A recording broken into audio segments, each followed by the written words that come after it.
Hello everyone and welcome to the very first lecture in chapter 3.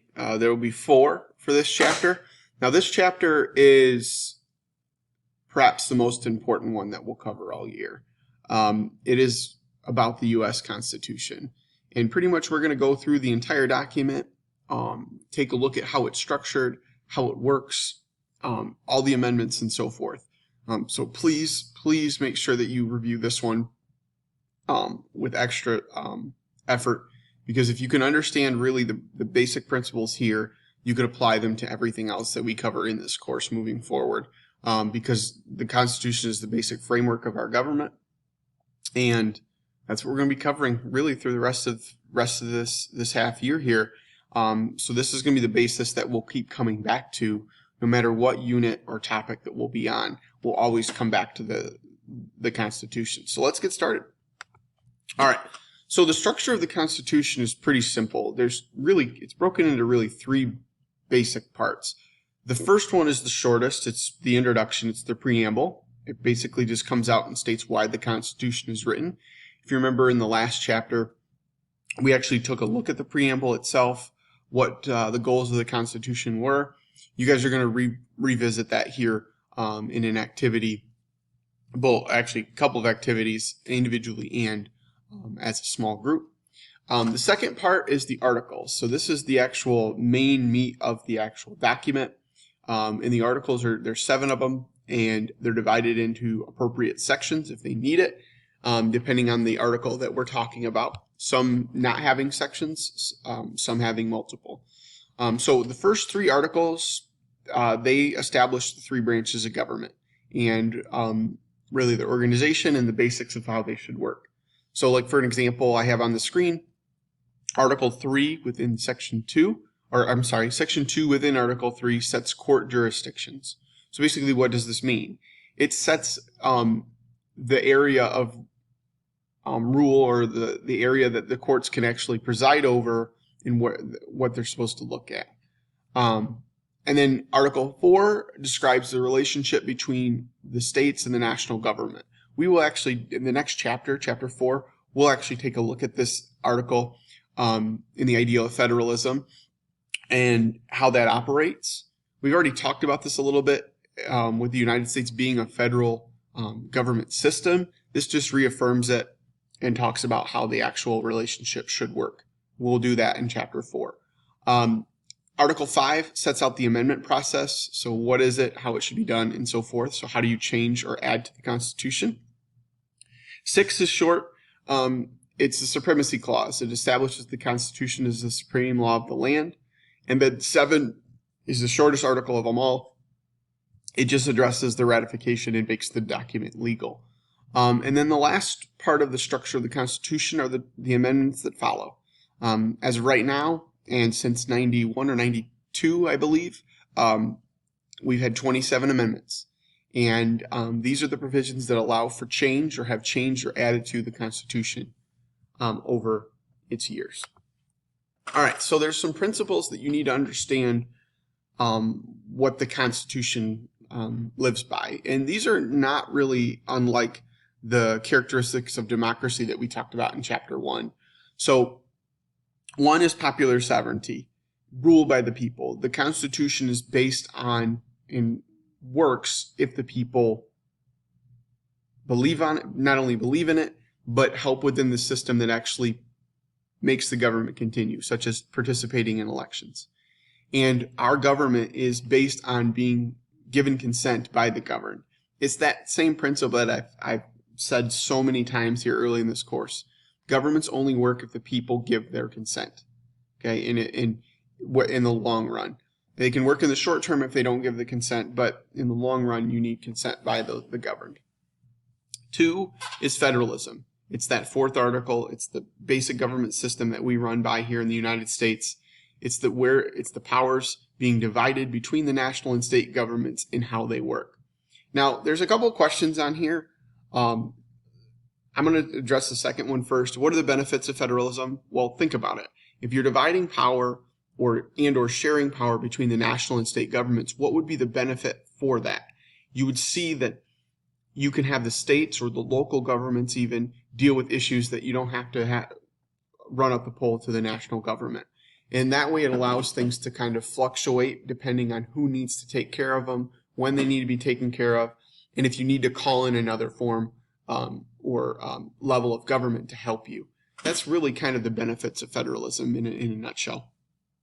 And then the first question there is, why did the founders create such a complex system of government? Well, there's a number of reasons for this, but really in short is they wanted to maintain power within the government itself, and they were trying to make sure that not one branch and one level would gain full control over the others.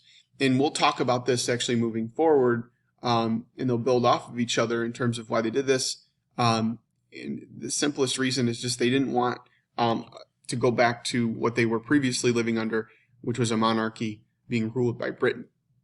And really, this is what they did. 3 and 4 are kind of the reasons for why they created the complex system of government. They wanted powers to be separate, and they not only wanted the powers to be separate, they wanted checks and balances on the different branches of government and on the powers that each of them had, so therefore you didn't have just one taking over. So separation of powers is pretty simple. Powers are divided between the branches of government, and each branch is given its own responsibilities, with the goal being that you're trying to prevent too much power going to one. And we're seeing some of that here in terms of pushback with our current president. And this is not a slight on him. I just mean that in terms of, we'll talk about this principle later. We have, when you have a more active president, or like, let's say a Congress or Supreme Court, you see a push on the separation of powers. And that does not mean a negative thing. It just means that you have, in this instance, we currently have a president that tries to use his powers as much as he can. And we see that throughout various, like I said, all 3 branches, we can see that throughout various forms of history. We just typically kind of see it more in terms of the Supreme Court or the presidency. Number 4, checks and balances. This is actually working within the system of separation of powers, and it's the real kind of description of, okay, this is the limit that you have, and you can see on these graphics in what they can do. So like Congress writes laws, but they can propose them and put them forward, but the president can sign them into law or choose not to. That would be an example of checks and balances. And we'll actually take a look at all of this moving forward, so that's why I'm not spending too much time here on the specifics. I would, however, just as a note, review these 2 tables or something similar, because you're going to see a similar graphic on the test. All right, this is a political cartoon that I actually think works really well with the idea of separation of powers and checks and balances, and it reinforces the example I just talked about with a president using their powers or trying to use their powers and being active in pushing the boundaries. And this was FDR. As you can see, he's the ship captain here, and he's trying to tell Congress to move the Supreme Court. So Congress is his shipmate or midshipman, and then you have the Supreme Court being the compass. He says, that compass doesn't point the way I want it to go, change it now. And this is referring to FDR's presidency, where he tried to do a number of things with the Supreme Court. Most notably, he tried to increase the number of Supreme Court members because he wanted his government programs to be enacted and passed and being supported by another branch of government. And he was trying to use Congress to do that. Okay, and that's the example that's being shown here. So like I said, this happens with a lot of presidents, ones that where if they're more active in their job and more going to use their powers, you're going to see them push the idea of separation of powers and checks and balances. All right, the other principles here are judicial review and limited government. Now, judicial review, I need you guys to start this one. We've already talked about this, I believe. I mean, if we haven't, we're going to talk about it a lot moving forward. Very, very easy principle to understand, an idea to understand, and it plays a key role in terms of understanding how our courts operate.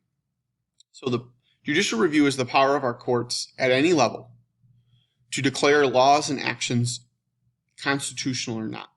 And this ties in closely with the federalism point that our government's based on, because you can have local courts practice judicial review and declare something as unconstitutional. You can have state courts do that, and you can have, obviously, the national courts. Now, you're obviously going to see that more at the state and national level than you would at the local, but it can happen. But remember what judicial review means. It's the ability to look at something and say, is this constitutional or not? Now, the final stop is the U.S. Supreme Court, is the Supreme Court in the land. It's the top court. So therefore, the final stop goes there. And we'll actually do a whole thing towards the end of this semester that talks about really what the powers of the Supreme Court are. And you guys will look into individual cases on your own, outside the ones that we will look at throughout this year. We've already taken a look at Endo versus the United States. And we tied that in with Korematsu versus the United States. We'll do that moving forward. We'll look at least one Supreme Court case per chapter, if not two. And this one looks like we're going to be looking at Marbury versus Madison for this chapter.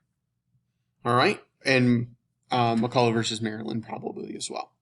So 6 is limited government. We've already talked about this. This is the we talked about this primarily in the economics lecture, the last one for chapter 1.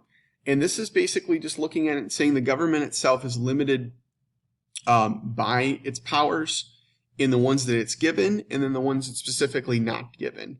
And the government itself is supposed to be limited for the purpose of not being too powerful, but also for allowing the system to take just its natural course, whether we're talking about politics or economics. And it's all about being a safeguard against abusing power. And that's really kind of the main principle here, our main idea with limited government. So these last 2 slides, we're going to work on these activities in class here, or if you're doing this at home, please take a look at these charts and questions and answer them on a piece of notebook paper or through a Google Doc or something. If you're doing this online, should be pretty easy. Just use it as kind of a review for this lecture in this section, and to tie in with notes. And then this last slide here, don't worry about this one too much. We're going to do a group activity, either in person or online, that will be much more detailed in terms of its directions. But basically what you guys are going to do is you guys are going to take a look at the Constitution in a small group. You're going to dissect the document, divide out the work appropriately between your group of 3 or 4, and put together a basic outline of the Constitution for you to study it. And we're going to look at the entire Constitution. I know it doesn't say the amendments here, but you're actually going to add those in.